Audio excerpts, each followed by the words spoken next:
लेकिन दोबारा पूछ रही हूँ, शिक्षा में अच्छा करने के लिए मैंने शराब में घोटाला किया, ये आपको मंजूर है क्या? नहीं, वो इस ऑडियंस में मैं नहीं जानती, इन यंगस्टर्स को तो बिल्कुल नहीं जानती, कहाँ से है नहीं पता। लेकिन हाल ये है कि अगर आप ऐसे यंगस्टर्स के बीच में, जिसमें केजरीवाल जी का या आम आदमी पार्टी का कोई हस्तक्षेप ना हो, उनके सामने करके दिखा दीजिए अदालत। नहीं, मैं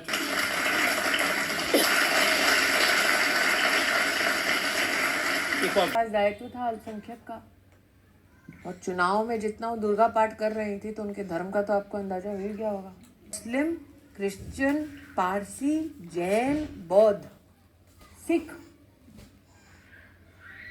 और मैं पारसी परिवार में ब्याही हूँ।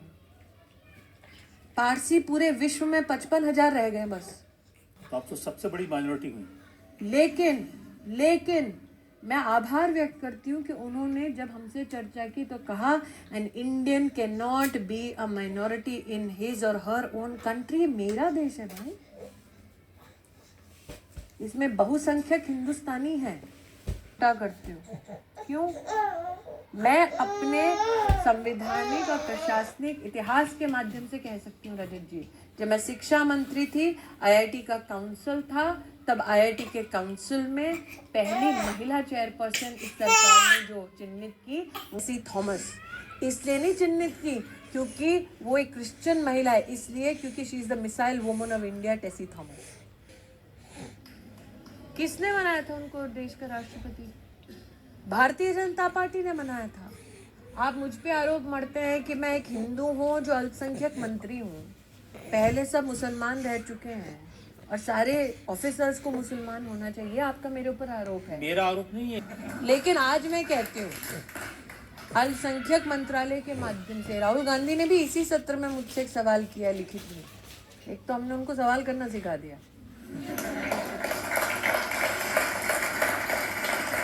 अल्पसंख्यक मंत्री होने के नाते उनकी वायनाड की लोकसभा क्षेत्र में 295 प्रोजेक्ट्स करवाए हैं, बताइए।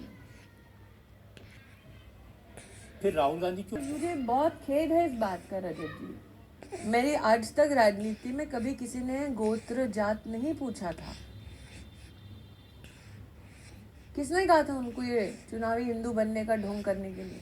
किसी ने बोला था आपने से? प्रमाण मांगा था? नहीं। वो धर्म को देश की राजनीति में एक राजनीतिक हथियार बनकर इस्तेमाल कर रही। भाई के बारे में भी उन्होंने एक कटाक्ष मुझ पे किया कि स्कॉलरशिप बंद कर दी कक्षा 1 से 8। कक्षा 1 से 8 देश में मुफ्त की शिक्षा मिल रही है, तो जो मुफ्त की शिक्षा उसमें स्कॉलरशिप देते हैं क्या? सिर्फ अपीजमेंट के नाम पे अल्पसंख्यक छात्रों को कक्षा 1 से 8 स्कॉलरशिप दे रहे थे, जहां पर स्कॉलरशिप की दरकार नहीं है, जहां की शिक्षा फ्री है। मैं कहती हूँ कि भाई मत करिए, सभी छात्रों को मुफ्त की शिक्षा मिल रही है।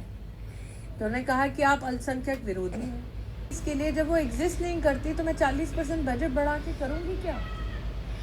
पैसा है, जनता का पैसा, मैं रोक के करूँगी क्या ताकि मेरी राजनीति चमकती रहे?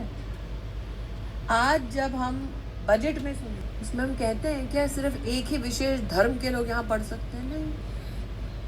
अब कांग्रेस पार्टी या तृणमूल कांग्रेस ये बार बार आरोप इसलिए मढ़ती है क्योंकि उनकी राजनीति देश के विभाजन पर चलती है। खड़गे साहब को बहुत उपलब्धियां अपने माथे लेनी है, तो इस देश एक खानदान की राजनीति के लिए मेरे देश का बंटवारा कर दिया उस खानदान में, ये उनके ऊपर आरोप। उन्होंने बंटवारा कराया और देश की जनता के चरणों में माफी मांगे कि इस देश को, इस भूमि को हमने धर्म के आधार पर बंटने दिया ताकि सिर्फ एक विशिष्ट व्यक्ति देश का प्रधानमंत्री बन सके। तब कह रहे हैं कांग्रेस ने धरती का बंटवारा, देश का बंटवारा होने दिया।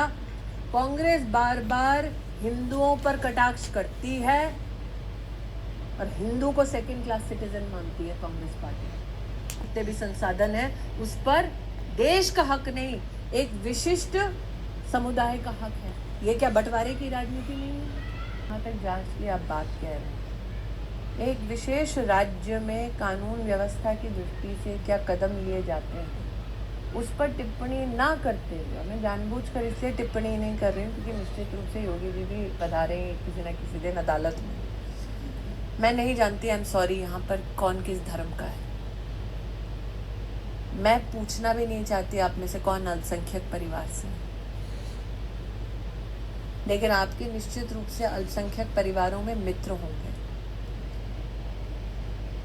क्या आपके मित्रों को देश खुली जेल लगता है? और ओवैसी साहब जो इस प्रकार का आरोप मढ़ते हैं, मैं उनको राहुल गांधी के एक स्टेटमेंट पर ध्यान आकृष्ट करना चाहती हूँ। राहुल गांधी जम्मू गए शायद जनवरी के आखिरी सप्ताह। उनका अगर आप तो आपको समझ, ये देश में कटुता का पूरा वातावरण है, लोग एक दूसरे के जान के प्यासे हो गए हैं। लेकिन राहुल गांधी का ये कहना है कि मैं पूरा देश घूम चुका, एक भी व्यक्ति ने आकर मुझसे ऐसी शिकायत नहीं की। बड़ा ही सौहार्द का वातावरण, इस प्रकार का माहौल अर्जित करने का प्रयास ना करें। ये नहीं है वो शेर आए वाली कहानी, वही कांग्रेस पार्टी कर रही है, शेर आए। और इसीलिए कांग्रेस पार्टी हर जगह हार गई, क्योंकि उनकी राजनीति खौफ पर आधारित है, हमारी राजनीति राष्ट्रनीति विकास पर आधारित है। यही फर्क है।